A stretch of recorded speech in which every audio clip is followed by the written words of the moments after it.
Hello students, आज इस video में जो कि ग्राफिकल रिप्रेजेंटेशन मोशन चैप्टर का सेकंड पार्ट है, इस पे हम लोग वेलोसिटी और टाइम के बीच ग्राफ प्लॉट करेंगे और उसको समझेंगे। इसके पहले वाले फर्स्ट पार्ट में हम लोगों ने डिस्टेंस टाइम ग्राफ डिस्कस किया था and today we will discuss velocity time graph. Velocity time graph का मतलब होता है कि वेलोसिटी बॉडी का और टाइम के बीच ग्राफ बनाना। पहला केस जो हमारा होगा वो होगा velocity time graph for a uniform motion, यानी जब बॉडी की वेलोसिटी कांस्टेंट हो। बॉडी जब एक सेम वेलोसिटी से ट्रैवल कर रहा हो तो उसकी मोशन यूनिफॉर्म होती है और वो इक्वल डिस्टेंस ट्रैवल करती है इक्वल टाइम में, तो उस समय ग्राफ किस तरह का बनेगा। तो here it is the nature of the graph. You can see कि बॉडी ओरिजिन से स्टार्ट हो रही है और इक्वल टाइम में इक्वल अमाउंट में वेलोसिटी बढ़ रही है। तो that is in case of acceleration. जब वेलोसिटी चेंज हो रहा हो तो यहाँ पर एक्सेलरेशन जो है वो यूनिफॉर्म है, और उस केस में हम दो टाइम इंटरवल यहाँ पर लिए हैं, T1 and T2। We can take many time intervals. तो यहाँ पर हम देख रहे हैं कि T1 टाइम इंटरवल पे बॉडी की वेलोसिटी जो है उसकी वैल्यू है P, ये वेलोसिटी का डेटा है। और T2 टाइम इंटरवल के बाद बॉडी की वेलोसिटी Q है, और P और Q एक स्ट्रेट लाइन में एग्जिस्ट कर रही है, यानी जितनी वैल्यू P की है उतना ही वैल्यू Q का भी है। तो हम क्या पा रहे हैं कि टाइम इंटरवल चेंज होने के बाद भी बॉडी की वेलोसिटी में कोई चेंजेस नहीं हो रही है। जितना T1 के बाद वेलोसिटी था उतना ही T2 के बाद वेलोसिटी है, यानी वेलोसिटी जो है वो कांस्टेंट है। तो बॉडी कांस्टेंट वेलोसिटी से मूव कर रही है। तो उस केस में जो ग्राफ बनेगी that will be a straight line parallel to time axis. तो ये होगा ग्राफ का नेचर, ठीक है। एक स्ट्रेट लाइन होगा और जो टाइम एक्सिस के पैरेलल होगा। तो ये हो गया नेचर। अब हम इसमें जानेंगे कि इस वेलोसिटी टाइम ग्राफ में हम डिस्टेंस ट्रैवल कैसे कैलकुलेट करते हैं। बॉडी ट्रैवल कर रही है तो डिस्टेंस चल रही है तो डिस्टेंस ट्रैवल तो कर ही रही है। तो कांस्टेंट वेलोसिटी से जब चल रही है तो उस समय डिस्टेंस ट्रैवल्ड हम कैसे निकालेंगे। तो distance, determination of the distance covered from a VT graph. एक वेलोसिटी टाइम ग्राफ से हम डिस्टेंस ट्रैवल्ड कैसे निकालते हैं। तो here it is the case. In a velocity time graph the distance covered is given by the area enclosed by a velocity time graph and time axis। तो नियम ये है कि एक वेलोसिटी टाइम ग्राफ में जब हम डिस्टेंस कैलकुलेट करेंगे तो वो उस फिगर का एरिया के बराबर होगा जो उस ग्राफ और टाइम एक्सिस के बीच बन रहा हो। तो यहाँ ग्राफ हमारी ये वाली लाइन है और टाइम एक्सिस हमारी ये वाली लाइन है। दोनों के बीच जो एरिया बन रही है वो ये शेडेड पार्ट है, जो कि यहाँ पर दिख रहे हैं हमें एक रेक्टेंगल है। तो इस रेक्टेंगल का एरिया जितना होगा that will be the distance travelled by the body. तो here distance travelled by the body from time T1 to T2 is equal to the area formed between graph and time axis. दोनों के बीच जो figure बनी है उस figure का area के बराबर। तो यहाँ पर फिगर बनी है PQRS। तो एरिया ऑफ द फिगर हम निकालेंगे PQRS और that will be the distance travelled. तो एरिया रेक्टेंगल का होता है लेंथ इनटू ब्रेथ। तो because PQRS is a rectangle, so distance travelled will be equal to area of the rectangle PQRS is equal to length into breadth. Area होता है rectangle का। तो length यहाँ पर है SR और PS है ब्रेथ। तो दोनों की वैल्यू हम यहाँ पुट करेंगे। यहाँ डाटा नहीं दिया हुआ है, डाटा में जो भी वैल्यू आएगा उसको पुट करेंगे, दोनों मल्टीप्लाई करेंगे, उतना मीटर हो जाएगा डिस्टेंस ट्रैवल्ड। इसके बाद सेकेंड जो ग्राफ है वो है velocity time graph for uniform accelerated motion. अगर बॉडी का मोशन यूनिफॉर्मली बढ़ रहा है, पहले तो कांस्टेंट वेलोसिटी हम लोगों ने माना था, अब हम ले रहे हैं कि अगर बॉडी का यूनिफॉर्म एक्सेलरेशन है तो उस केस में उसका किस तरह का ग्राफ होगा और उसका नेचर क्या होगा। तो here it is the graph, you can see. इस ग्राफ में हम देख पा रहे हैं कि बॉडी की वेलोसिटी 0 से स्टार्ट हो रही है ओरिजिन से, एंड इनिशियली इसका मोशन वेलोसिटी 0 है और यूनिफॉर्मली ये बढ़ रही है और फाइनली Q तक हम इसका वैल्यू ले रहे हैं। तो यहाँ पर एक्चुअली दो केसेस हम डिस्कस करेंगे यूनिफॉर्म एक्सेलरेशन में। एक, जब बॉडी का इनिशियल वेलोसिटी 0 हो, जो कि ये वाली केस है, और दूसरा जब इनिशियल वेलोसिटी 0 ना हो, उसका कुछ वैल्यू हो। तो व्हेन, पहला केस है when object is initially at rest, शुरू में रेस्ट में है। इन this case graph is straight line passing through origin. इस समय ओरिजिन से स्टार्ट होगा 0 होने के कारण और एक स्ट्रेट लाइन होगा जो ऊपर की ओर कॉन्स्टेंटली बढ़ रही है, जिसका मतलब वेलोसिटी बढ़ रही है और यूनिफॉर्मली बढ़ रही है। अब इस केस में हम लोग देखेंगे कि ग्राफिकल मेथड से हम कैसे एक्सेलरेशन का वैल्यू निकालते हैं, क्योंकि एक वेलोसिटी टाइम ग्राफ की मदद से हम एक्सेलरेशन कैलकुलेट कर सकते हैं, और दूसरी कि एक्सेलरेशन निकालने के बाद हम डिस्टेंस ट्रैवल्ड भी इस ग्राफ में कैलकुलेट करेंगे। तो बिकॉज एक्सेलरेशन का फॉर्मूला होता है change in velocity by change in time. तो यहाँ पर 0 से स्टार्ट होकर Q तक आया है, तो वेलोसिटी में कितना चेंज हुआ है, दैट इज़ QS। 0 से मैक्सिमम वैल्यू Q है और S है यहाँ पर स्टार्टिंग पॉइंट, तो QS is the maximum change in velocity. तो QS बाई OS हो गया टाइम, ठीक है। तो QS का वैल्यू हम यहाँ डाटा से देखेंगे, तो QS का वैल्यू है 4 मीटर पर सेकेंड और OS का वैल्यू भी है 4 सेकेंड।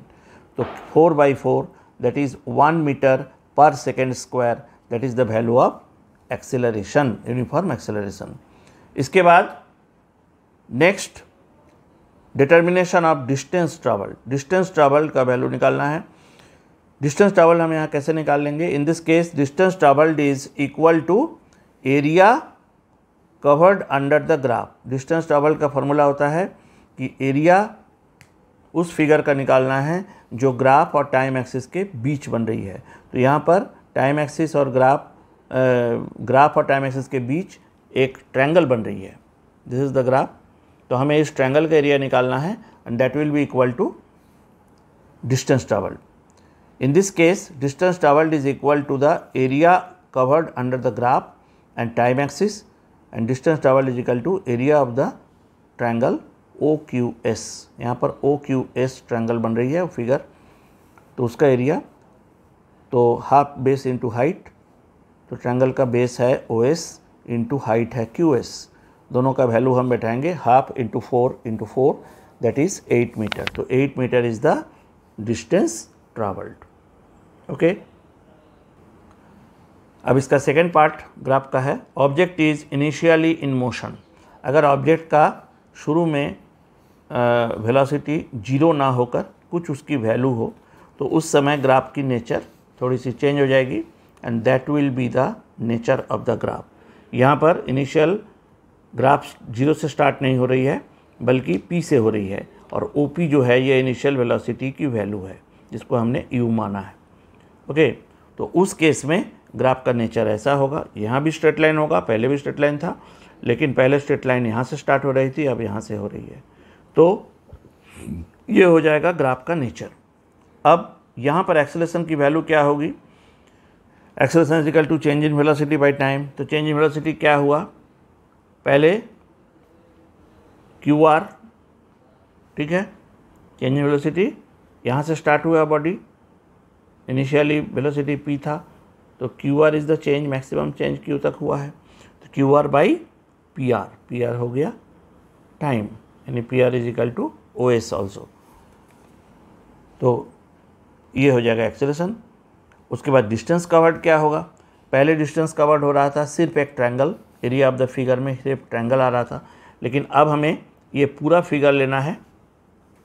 पूरा फिगर का मतलब ये ट्रायंगल भी आएगा और उसमें इस रेक्टेंगल को भी हमें इंक्लूड करना है। तो यहाँ पर distance travelled is equal to area of the figure, ये पूरा फिगर लेंगे हम OPQS and that is equal to area of the triangle PQR plus area of the rectangle OPRS। तो ये दोनों के एरिया हमें निकालना है। तो half into OS into QR triangle का area plus OS into OP यानी रेक्टेंगल का एरिया। दोनों का जब डाटा दिया रहेगा तो दोनों का वैल्यू हम पुट करेंगे और वो हो जाएगा डिस्टेंस ट्रैवल। इस तरह का न्यूमेरिकल प्रॉब्लम भी हमें सॉल्व करना है। And next, velocity time graph for uniform retarded motion. जब बॉडी का वेलोसिटी घट रहा हो तो उसे हम रिटार्डेशन या डिसेलरेशन कहते हैं। तो उस केस में भी दो इंस्टेंसेस होंगे। एक, अगर यूनिफॉर्म रिटार्डेशन हो रहा है यानी इक्वल अमाउंट में वेलोसिटी घट रहा है और फाइनली जीरो हो रहा है, और सेकेंड नॉन यूनिफॉर्मली रिटार्डेशन हो रहा है। तो पहले हम लोग यूनिफॉर्म रिटार्डेशन का ग्राफ देखेंगे। तो यूनिफॉर्म रिटार्डेशन का ग्राफ होगा बिल्कुल इस तरह का। यहाँ हम देख रहे हैं कि वेलोसिटी का इनिशियल वैल्यू 40 था, 40 मीटर पर सेकेंड। वहाँ से घटना शुरू हुआ और घटते घटते घटते घटते ये फाइनली इस लाइन को टच कर रहा है यानी जीरो हो जा रहा है वैल्यू, यानी बॉडी यहाँ पर रुक जा रही है। और कितने देर के बाद रुक रही है? After 4 seconds. From 40 metre per second the value changes to zero and time interval उसमें लग रही है 4 सेकेंड। तो here suppose a body was moving with velocity 40 metre per second, then its velocity is started decreasing at uniform rate and after 4 seconds it stops. So here we get a straight line coming downward. तो जब भी कोई straight line velocity time graph में ऊपर से नीचे की ओर आ रहा हो तो हमें समझ जाना चाहिए कि it is a case of retardation. अगर स्ट्रेट लाइन है तो यूनिफॉर्म रिटार्डेशन। और इसके बाद नेक्स्ट हम लोग देखेंगे कि अगर ये ग्राफ ऊपर से नीचे आ रही है अलॉन्ग ए कर्व लाइन तब वो नॉन यूनिफॉर्म रिटार्डेशन है। ये हो गया यूनिफॉर्म रिटार्डेशन। अब इसके बाद रिटार्डेशन का वैल्यू हम इसमें निकाल सकते हैं ग्राफिकल मेथड से। रिटार्डेशन यानी डिसेलरेशन भी कह सकते हैं उसको। Change in velocity by time, तो चेंज हो गया यहाँ PO और टाइम हो गया OQ। PO का वैल्यू हो गया 40, OQ का 4, 40/4 that is 10 metre per second square. ये हो गया यूनिफॉर्म रिटार्डेशन की वैल्यू। अब नेक्स्ट केस है, अच्छा डिस्टेंस ट्रैवल भी यहाँ निकाल सकते हैं कि बॉडी 40 से चलना शुरू किया, 40 में जब वेलोसिटी था उसका उस समय से डिक्रीज़ होना शुरू हुआ और फाइनली 4 सेकेंड बाद वो जीरो हो रही है। तो उस दौरान वो डिस्टेंस कितना ट्रैवल किया, कितना चल के रुका।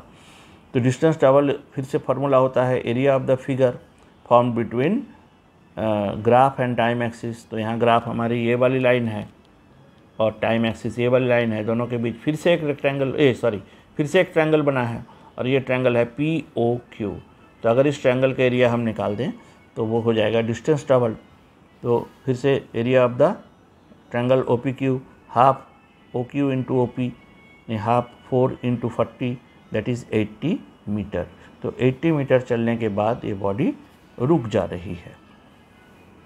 फिर इसका सेकंड केस है velocity time graph for non uniform retardation. अगर बॉडी की रिटार्डेशन हो रही है, वेलोसिटी घट रही है लेकिन यूनिफॉर्मली नहीं घट रही है, कभी ज़्यादा घटा कभी कम घटा, तो उस केस में कैसा ग्राफ होगा?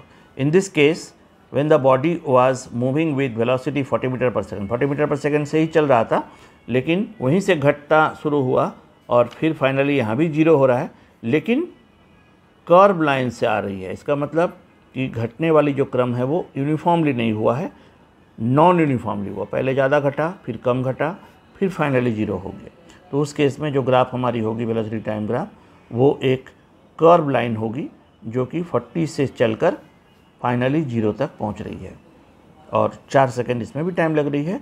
लेकिन दोनों में डिफरेंस है कि इसमें स्ट्रेट लाइन है और इसमें कर्व लाइन है। यहाँ पर वेलोसिटी यूनिफॉर्मली घटी है और यहाँ नॉन यूनिफॉर्मली घटी।